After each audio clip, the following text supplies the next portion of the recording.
ജീവനം cancer പോലുള്ള രോഗങ്ങളെ, മാനസിക രോഗങ്ങളെ, മഹാരോഗങ്ങളെ എങ്ങനെയാണ് ചികിത്സിക്കുന്ന രീതി എന്നൊന്ന് നമ്മുടെ വീഡിയോടൊപ്പം പറയണം എന്ന് കുറച്ച് പേർ ആവശ്യപ്പെട്ടതനുസരിച്ച് ആ വിവരങ്ങൾ വളരെ ചുരുക്കി ഒന്ന് പങ്കുവെക്കുകയാണ്. രോഗത്തിനനുസരിച്ച് ഇവിടെ 1 മുതൽ 5 വരെ തരം വ്യായാമങ്ങൾ നിർബന്ധമായും ചെയ്യേണ്ടി വരും. ജീവയോഗ പരിശീലനം തുടർന്ന് നമ്മൾ ഓൺലൈനായിട്ട് 10 മിനിറ്റ് ദിവസം 10 മിനിറ്റ് വീതം ഉപയോഗിച്ചുകൊണ്ട് അത് തുടർന്ന് പഠിക്കും. മൂന്നാമത്തത് 1 മുതൽ 3 വരെ തരം പ്രാണായാമങ്ങൾ ഉണ്ടാകും. ഗുരു നിർദ്ദേശിക്കുന്നതിനനുസരിച്ച് ഗുരു അഗസ്ത്യമുനിയുടെ നിർദ്ദേശമനുസരിച്ചുള്ള ഔഷധങ്ങൾ, അത് ആയുർവേദമോ സിദ്ധയോ ഒറ്റമൂലിയോ പച്ചമരുന്നോ ഭക്ഷണമോ എല്ലാം ആവാം, അത് നിർദ്ദേശിക്കുന്നതാണ്. ഭക്ഷണം, കുളി, നിദ്ര, വ്യായാമം ഇവയിലൊക്കെ നിയന്ത്രണങ്ങളും ചില ചിട്ടവട്ടങ്ങളും നിർദ്ദേശിക്കും. എല്ലാം അഗസ്ത്യ ഗുരുവിൻ്റെ ഉപദേശപ്രകാരം മാത്രമാണ് ഇവിടെ. അതുകൊണ്ട് വ്രതശുദ്ധിയോടെ വന്നാൽ കൂടുതൽ ഗുണമുണ്ടാകും എന്നുള്ളത് പ്രത്യേകം പറയുകയാണ്. ബുക്ക് ചെയ്യേണ്ട രീതി 500 രൂപ 9645119491 എന്ന നമ്പറിലേക്ക് അടച്ചിട്ട് നിങ്ങളുടെ സമയം ബുക്ക് ചെയ്യാം. ആ കൃത്യസമയത്തെത്തുന്നവർക്ക് ആ തുക ഇവിടുന്ന് തിരിച്ചു തരും. പ്രധാനമായിട്ടും നമ്മൾ ആത്മീയ ചികിത്സയാണ് ഷഡാധാര പ്രാണവിദ്യ എന്ന് പറയും. ഇതോടനുബന്ധിച്ച് ഒരു പാതിര പ്രാർത്ഥന രോഗികൾക്ക് വേണ്ടി നടത്തുന്നുണ്ട്. അവിടെയെല്ലാം ഗുരു വന്ന് നമുക്ക് രോഗികൾക്ക് വേണ്ടി തരുന്ന ഉപദേശങ്ങളാണ് നമ്മൾ ഔഷധങ്ങളായിട്ട് നൽകുന്നത്. അതുകൊണ്ടാണ് വ്രതശുദ്ധിയോടെ വന്നാൽ കൂടുതൽ ഫലം കിട്ടും എന്ന് പറയാൻ കാരണം. അഗസ്ത്യ ഗുരുവിനെ സാക്ഷിയാക്കി ഗുരുവിൻ്റെ നിർദ്ദേശം അനുസരിക്കുക മാത്രമാണ് നമ്മളിവിടെ ചെയ്യുന്നത്. രോഗിയുടെ പാപപുണ്യങ്ങളും ഭാഗ്യനിർഭാഗ്യങ്ങളും ഗ്രഹസ്ഥിതിയുമെല്ലാം അനുസരിച്ചാണ് ഇതിൻ്റെ ഫലം പ്രതീക്ഷിക്കേണ്ടത്. ഔഷധോപദേശങ്ങൾ അത് ഗുരുവിൽ നിന്നാണ്. ഈ കലിയുഗത്തിൽ ലോകത്തിൻ്റെ വൈദ്യനാണ് നമുക്ക് അഗസ്ത്യ ഗുരു എന്നറിയുക. പൂർണ്ണമായും വിശ്വസിച്ച് പ്രാർത്ഥിച്ചാൽ ഏത് രോഗത്തിനും ശമനമുണ്ടാകും.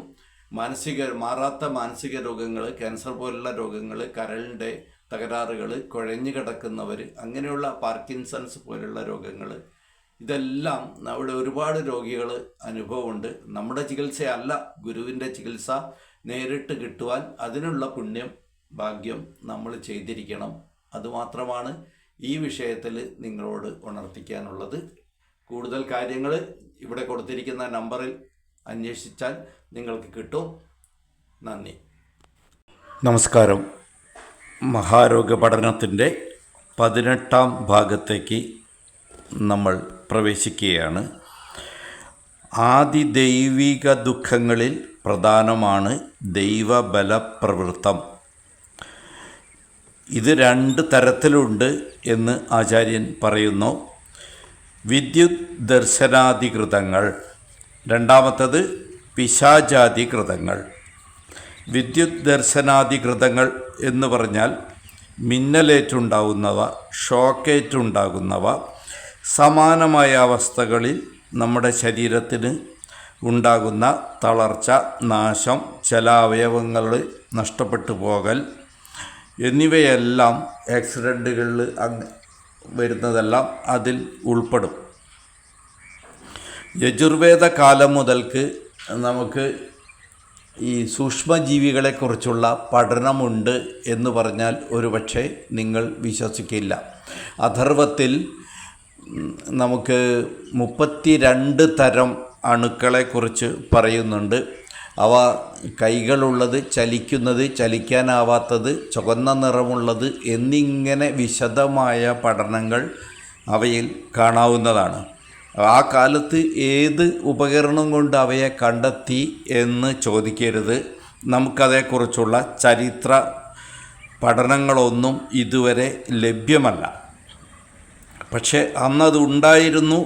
അവയുടെ കാലുകളുടെ എണ്ണം വരെ പറഞ്ഞിട്ടുള്ള, അവയുടെ സംയോഗത്താൽ, സൂക്ഷ്മജീവികളുടെ സംയോഗത്താൽ രൂപപ്പെടുന്ന മാരകമായ അണുക്കളെക്കുറിച്ചെല്ലാം അവർ പഠിച്ചിട്ടുണ്ട് എന്ന് മാത്രം നിങ്ങളുടെ അറിവിന് വേണ്ടി പറയുന്നു.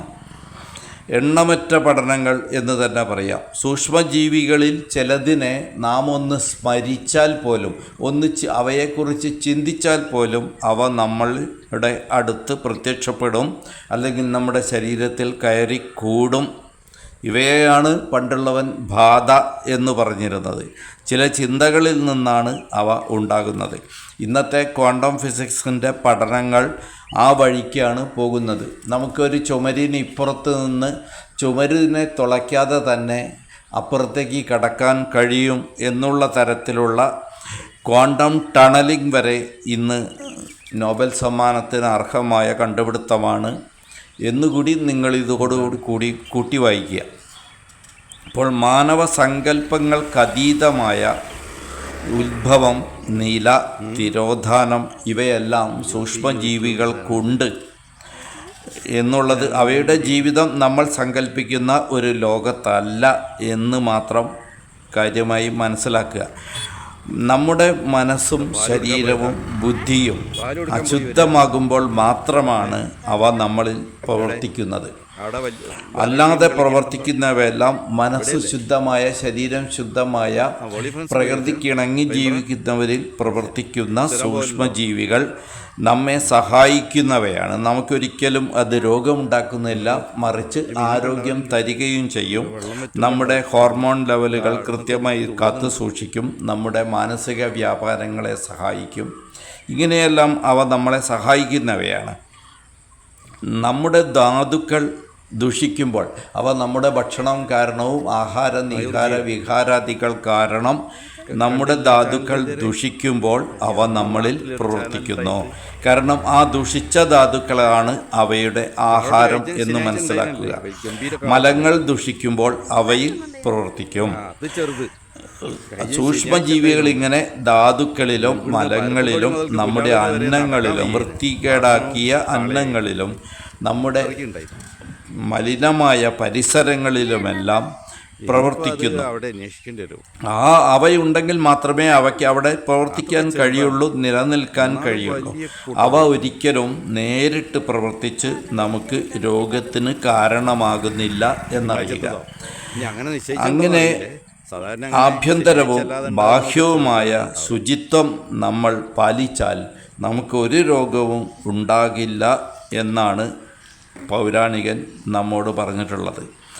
പകരം ഈ കടന്നുകൂടിയിട്ടുള്ള സൂക്ഷ്മജീവികളെല്ലാം കൊന്ന് നമുക്ക് സുഖമായി ആരോഗ്യത്തോടെ ജീവിക്കാമെന്നാണ് ആധുനിക ശാസ്ത്രം നമ്മോട് തെറ്റിദ്ധരിപ്പിച്ചിരിക്കുന്നത്. ഇവ നമ്മുടെ ശത്രുക്കളാണ്. അതുകൊണ്ട് അവയെ കൊന്നൊടുക്കിയാൽ നിങ്ങൾക്ക് പൂർണ്ണ ആരോഗ്യം കിട്ടും എന്ന് അവർ നമ്മളെ പറഞ്ഞ് വ്യാമോഹിപ്പിച്ചിരിക്കുകയാണ്. ആധുനിക രസതന്ത്രവും ഊർജതന്ത്രവും ഇത്രയും കാലം അവയുടെ പിന്നാലെയാണ് നടന്നിട്ടുള്ളത്. അതിനുവേണ്ടിയുള്ള ഉപകരണങ്ങളാണ് കണ്ടുപിടിച്ചിട്ടുള്ളത്. ഇലക്ട്രോ മൈക്രോസ്കോപ്പ് പോലുള്ള ഉപകരണങ്ങളൊക്കെ ഉണ്ടാക്കിയിട്ട് ഈ സൂക്ഷ്മജീവികളെ എങ്ങനെ നശിപ്പിക്കാം എന്നുള്ള ഗവേഷണമാണ് അവർ നടത്തുന്നത്. അശുദ്ധമാകുമ്പോൾ മാത്രമാണ് അവ നമ്മളിൽ അപകടകാരികളായി പെരുകുന്നത് എന്നുള്ള ഒരു സത്യം പലപ്പോഴും നമ്മൾ വിസ്മരിക്കുകയാണ്. ഈ സൂക്ഷ്മജീവികളെ നിർമ്മാർജ്ജനം ചെയ്യാനുള്ള തത്രപ്പാടും തന്ത്രങ്ങളും നമ്മൾ അവസാനിപ്പിച്ചാൽ മാത്രമേ നമുക്ക് പ്രകൃതിയോടൊട്ടി നിന്ന് ജീവിക്കുന്നു എന്ന് പറയാനാവുള്ളൂ. ആ ജീവൻ വളരെ സൂക്ഷ്മമായതുകൊണ്ട് തന്നെ, അവയുടെ ശരീരഘടനയും വളരെ സൂക്ഷ്മമായതുകൊണ്ട് തന്നെ അവയെ നിർമ്മാർജ്ജനം ചെയ്യുവാൻ ഇന്നുള്ള സ്ഥൂലമായ ഭൗതികമായ ഉപകരണങ്ങൾക്കാവില്ല, മരുന്നുകൾക്കാവില്ല എന്നുള്ളത് ചിന്തിക്കാനെങ്കിലും നമ്മുടെ ബുദ്ധി ഉണരണം എന്നാണ് ആചാര്യൻ നമ്മോട് ഉണർത്തിക്കുന്നത്.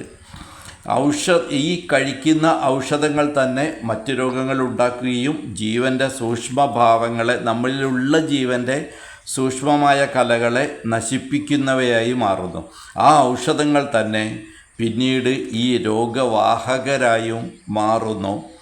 ഇവയെയാണ് പിശാചാദികൃതങ്ങൾ. പിശാചം പിശത്തെ അജിക്കുന്നത്, ശവത്തെ ഭുജിക്കുന്നത്, ഇവയെയാണ് പിശാചുക്കൾ എന്ന് നമ്മുടെ അഥർവം യജുർവേദമെല്ലാം സൂചിപ്പിച്ചിട്ടുള്ളത്.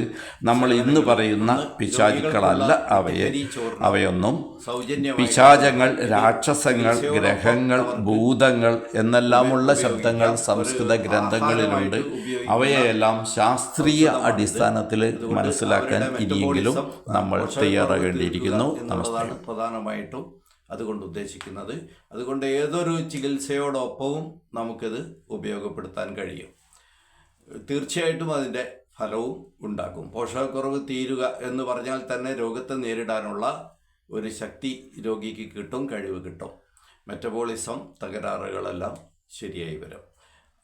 മറ്റൊന്ന്, ദിവസം 1 രൂപ വീതം ഈ രോഗികളെ സഹായിക്കാനായിട്ട് നമുക്ക് തരാൻ നിങ്ങളോട് അപേക്ഷിക്കുകയാണ്.